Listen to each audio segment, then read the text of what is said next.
Qaysi mahsulotda vitamin A ko'proq? Sabzidami yoki mol go'shti jigaridami? Hamma biladi-yu, sabzida ko'plagan. Mol go'shti jigarida 15 marta ko'proq. Qaysida ko'proq kalsiy? Sutdami yoki chiya urug'ida? Endi sut emas deya ko'rchi. Albatta sut emas, chiya urug'ida ko'proq.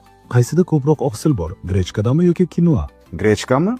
Yo'q, ikkalasida ham bir xil, faqat grechka arzonroq. Shu ma'lumotlar ozishga ham yordam berishi uchun nima qilish kerak? Menga obuna bo'lishing kerak. Bu 5 ta vitaminni har bir qiz va ayollar ichishi kerak. Birinchisi vitamin D3, gormonlarni qo'llab-quvvatlaydi va energiya beradi. Ikkinchisi vitamin B6, asab tizimini yaxshilaydi. Uchinchisi foliy kislotasi yoki B9. U hujayralarning yangilanishiga javob beradi, ayniqsa homilador ayollar uchun juda ham foydali. To'rtinchisi B12, zaiflik va charchoqlikka qarshi kurashadi. Beshinchisi temir, gemoglobinni oshiradi va asab tizimini yaxshilaydi. Bu mahsulotda C vitamini kam. Bu mahsulotda esa ko'p.